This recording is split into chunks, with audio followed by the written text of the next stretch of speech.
Assalamualaikum warahmatullahi wabarakatuh. Selamat siang anak-anak. Apa kabar hari ini? Baik, alhamdulillah. Dan sebelum kita mulai pembelajaran hari ini, alangkah baiknya kita berdoa terlebih dahulu. Silakan Lutfi pimpin doa. Ibu akan mengajukan dulu. Ketika kalian dipanggil namanya oleh ibu, kalian jawab hadir. Kemudian sebutkan satu buah favorit kalian. Nah, dari buah favorit teman-teman kalian, coba ada apa saja? Apel, terus durian. Dari data favorit buah-buahan yang sudah teman kalian sebutkan, nah data tersebut sengaja tidak ibu tulis secara rapi, melainkan datanya ini ditulis masih berantakan dalam bentuk deskripsi. Nah, menurut kalian dengan data seperti ini, atau tadi dengan teman kalian hanya menyebutkan buah favoritnya tanpa kalian tulis, apakah kalian bisa tahu tadi ada berapa orang yang menyukai durian? Cerita ibu kantin. Nah, ibu kantin itu akan pergi ke pasar. Dia akan membeli apel, mangga, melon, apel, jeruk, durian, kemudian semangka, apel, jeruk, apel, stroberi, apel, durian, jeruk, stroberi. Ibu kantin menuliskan data dalam bentuk cerita. Apakah kalian ingat tadi ada berapa apel yang akan dibeli ibu kantin? Kesulitan untuk membaca sebuah informasi jika informasi tersebut tidak disusun dengan rapi. Dan dengan pembelajaran kita hari ini, kita akan menjadi seorang arsitek informasi, yang mana kita akan mengubah data yang berantakan menjadi tabel yang rapi. Coba semuanya ikuti dulu. Tepuk satu, tepuk dua, ayo. Guruku berbicara, aku yang mendengarkan. Siap, silahkan keluarkan buku paket matematika dan buku tulisnya. Ini kita akan mempelajari mengenai turut. Sebelumnya apa itu turut? Turut itu adalah cara menghitung cepat. Nah, turut itu adalah metode penyajian data menggunakan simbol dari turut. Kalau ada 3 ikat berarti ada berapa? Kalau 4 ikat? 20. Nah, jadi turut itu kelipatannya setiap 5 data diikat menjadi satu kelompok. Nah, misalnya di sini ibu mempunyai data buah favorit siswa kelas 3.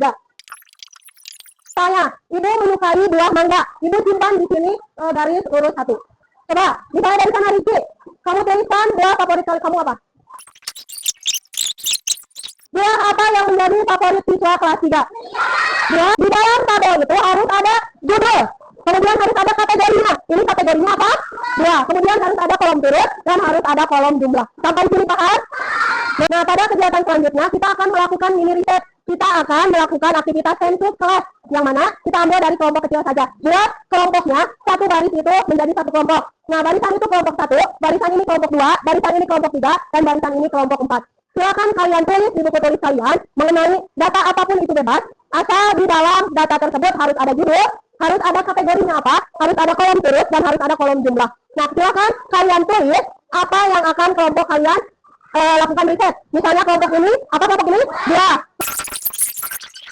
Jadi dari hasil kelompok kalian tadi, ada yang mengumpulkan data usia, ada yang mengumpulkan data warna tas, ada yang mengumpulkan buah favorit, ada juga yang mengumpulkan data sepatu. Nah, jadi tujuan dari mini riset ini mengajarkan kalian bagaimana kalian mengumpulkan data, bagaimana kalian menuliskan data, mengumpulkan, mencatat, dan juga menghitung. Sampai sini ada yang mau ditanyakan?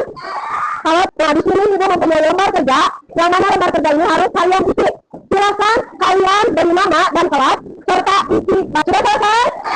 Nah, jadi tabel yang kalian buat itu bukan sekedar dibuat selesai. Tetapi dari tabel yang tadi kalian buat bisa terlihat ada berapa orang yang menyukai buah durian, ada berapa orang yang menyukai. Berdasarkan tabel kalian, informasi apa yang paling mudah terlihat, kita bisa mengetahui jumlah data dengan cepat. Yang paling banyak adalah data apa, kemudian yang paling sedikit adalah data apa, dan juga jumlahnya menjadi jelas berapa. Nah, apa yang terjadi jika kolom jumlah kita hapus? Nah, apakah kita masih bisa membaca datanya? Nah, dengan itu kita akan lebih sulit menghitung karena kita harus menghitung ulang, terusnya tidak langsung terlihat jelas jumlahnya.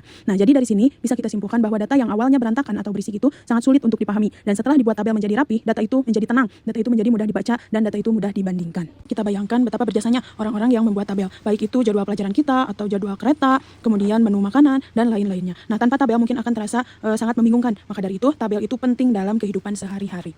Sebelum pembelajaran ini ditutup, kita melakukan evaluasi diri dulu terhadap pembelajaran yang sudah kita laksanakan hari ini. Nah, kalian bisa gambarkan matahari kalau kalian merasa paham sekali dan bisa mengajarkan teman kalian. Kemudian, kalian bisa gambarkan awan kalau kalian merasa paham tapi masih perlu melihat contoh.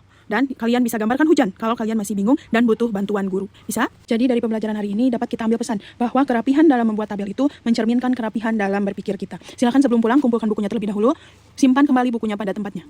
Alhamdulillah, pembelajaran kita hari ini sudah selesai. Mudah-mudahan apa yang sudah kita pelajari bisa kita pahami dan bermanfaat. Silakan berdoa terlebih dahulu.